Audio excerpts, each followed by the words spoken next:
Eu sei que não vou morrer, porque de mim vai ficar o mundo que eu construí, o meu Rio Grande, o meu lar, campeando as próprias origens.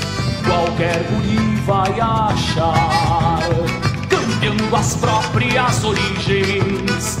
Qualquer guri vai achar. Uma sustentação argumentativa em relação ao tema da dívida. Inclusive agora de tarde faço uma reunião com a nossa Procuradoria, com a Secretaria da Fazenda, né, para me apropriar de todos os elementos que estão nesta ação promovida pela OAB e assim nos somarmos a esta luta para que a dívida do Rio Grande do Sul se resolva, né, não simplesmente se postergue, que ela possa ter uma solução de quitação. No maior volume possível, né? Se não de toda ela, pelo menos de uma parte substancial. Então isso reúne um conjunto de argumentações que falam sobre a questão do impacto dos juros, da possibilidade desses juros incidirem da forma que incidem, constitucionalmente. É importante lembrar que tem um conjunto de argumentos nessa ação. Mas para além desse conjunto de argumentos, né, vamos trazer ao ministro a realidade do Estado, o que nós estamos vivenciando, os prejuízos que temos e o quanto que isso também guarda uma responsabilidade da União em relação ao que está acontecendo no Rio Grande do Sul e que o tema da dívida não sendo resolvido nos gera uma amarra, né?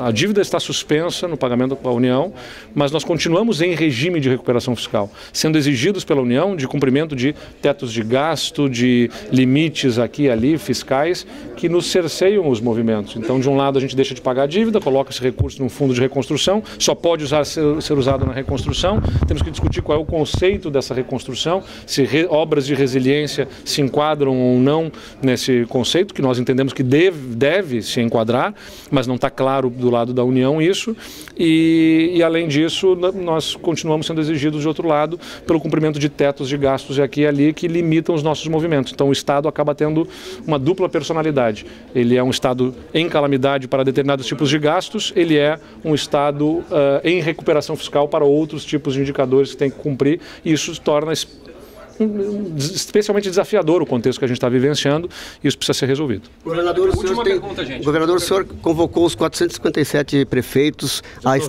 497, perdão, a estarem com o senhor em Brasília. Imagina que essa força-tarefa do senhor também com os prefeitos vai ter resultado? Eu espero que sim. A gente sabe, assim, quando a gente fala sobre fazer pressão política, né, não pode ser entendido como contestação a alguém politicamente, como simplesmente demonstração de insatisfação ou tentativa de fustigar politicamente algum grupo ou algum político especificamente. É papel das lideranças políticas levar com o devido tom de gravidade a dor que está sentindo no território que representa. Então, quando um prefeito vem, quando a FAMURS vem conversar comigo, o que eu espero que os prefeitos me tragam é a dimensão da dor que estejam sentindo para que eu possa compreender o quanto que aquilo é problema.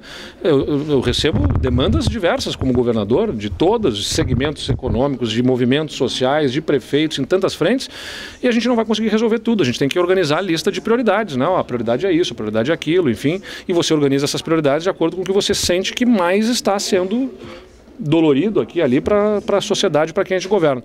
É a mesma coisa em relação à União. Se nós não levarmos de forma clara para Brasília o tamanho do problema que nós temos aqui, eles podem imaginar que o conjunto de anúncios já feitos resolvem o Rio Grande do Sul, e não resolvem, né? Foram importantes ações que foram apresentadas, mas muitas delas ainda estão num processo burocrático demorado para poder se executar, porque algumas são complexas, porque outras, enfim, talvez tenham sido endereçadas de forma equivocada, mas elas estão no seu curso, mas tem pontos que ainda não foram endereçados, e este da queda de arrecadação é uma delas. A gente precisa recompor, nós temos despesas ordinárias que precisam ser sustentadas na educação, na saúde, na segurança, na infraestrutura, tanto do Estado quanto dos municípios, e essas despesas ordinárias, elas vivem das receitas que ordinariamente deveríamos ter e que não vamos ter. Então, mais uma vez para lembrar, o Estado, para pegar o caso do Estado, deixa de pagar a dívida, mas coloca o recurso num fundo para reconstrução. Esse fundo só pode ser utilizado na reconstrução. Então eu posso ter uma situação absolutamente inusitada de é ter, de um lado, recursos para a reconstrução e, de outro lado, não ter dinheiro para pagar as contas básicas do Estado no final do mês.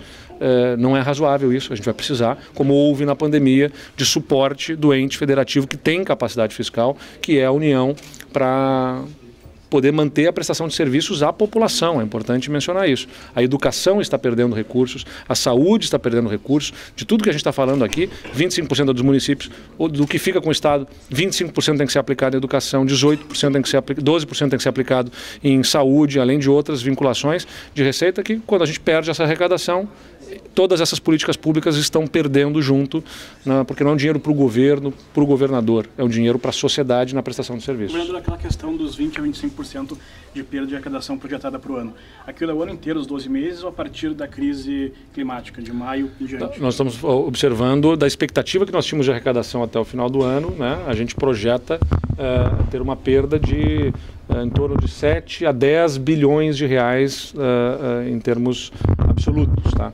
Então não é, se você observar, como mostrei, maio teve 17%, agora a gente já tem 32%, a gente projeta algum grau de recuperação, mas lento ainda nos próximos meses, até termos essa recomposição, no agregado 7 bilhões de reais no ano. É a média, né, para o total do ano. Sim. Governador, é importante registrar, a gente precisa da ajuda de toda a imprensa, que não é os 497 municípios do governo do estado, é a sociedade gaúcha que vai entrar em colapso se nós não tiver o socorro, a mão amiga do governo federal, do Congresso Nacional, no socorro da arrecadação e também na flexibilização da legislação, né, governador? Que a gente precisa também que a bancada gaúcha entre em campo e realmente debata os grandes projetos que vão trazer a facilidade, a flexibilização para a utilização. Se nós não tiver o socorro da União, nem os 12 bilhões que sobrariam da dívida que foi postergada, vai ter para a reconstrução do Rio Grande do Sul. Então, dia 2 e dia 3, os 497 municípios do Rio Grande do Sul, a Assembleia Legislativa e o governo do estado, representado aqui pelo governador Eduardo Leite, estará junto com a Confederação Nacional dos Municípios, né, fazendo o grande debate, pedindo o grande socorro do governo federal para que o Rio Grande do Sul, dos 103 bilhões que paga de impostos todos os anos, volte uma parte aqui para nós podermos reerguer, reconstruir e voltar a ajudar o nosso país. É isso aí. Valeu.